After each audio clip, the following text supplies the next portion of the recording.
Hello everyone, welcome to class series, and in this video we're going to be discussing our question answers of our chapter Indian Physiography. Let's move on to our question answers part. In that our first main is fill in the blanks. In that our first question is the Greater Himalayas are also known as Himadri.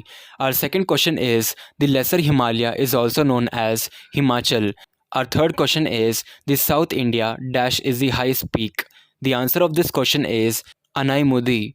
Our fourth question is the Eastern Ghats meet the Western Ghats in the Dash Hills, Nilgiri Hills.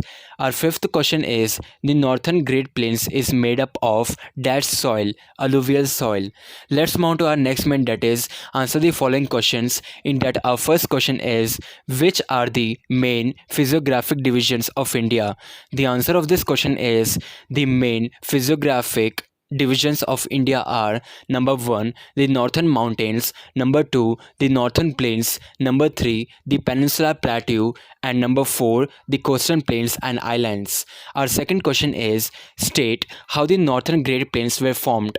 The answer of this question is the Great Plain of northern India was formed by the sediments brought down by the rivers Sutlej, Ganga, Brahmaputra and their tributaries.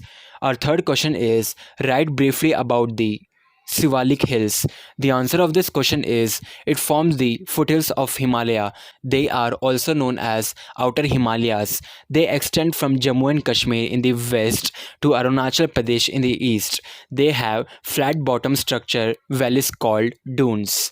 Our fourth question is distinguish between the Eastern Ghats and the Western Ghats. The answer of this question is the Western Ghats are very high, but the Eastern Ghats are not very high. Number 2, the Western Ghats are continuous, but the Eastern Ghats are not continuous. They are separated by rivers, valleys in some places. Our fifth question is state the importance of northern mountains. The answer of this question is number 1, they form the northern boundary of India and protect India from foreign invasions and from cold winds that blow from Central Asia. Number 2, they are the birthplace of many rivers that makes the North India plain fertile and suitable for agriculture. These rivers are also useful for the generation of hydroelectricity. Number 3, they are a great storehouse of mineral resources. Number 4, they stop the monsoon winds and causes rainfall. Number 5, there are many tourist spots and religious centers that attract tourists from all over the world. Thus, the national income is increased.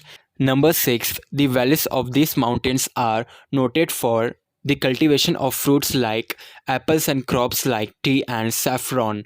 Export of these products help to increase the national income. It also provides job for many people.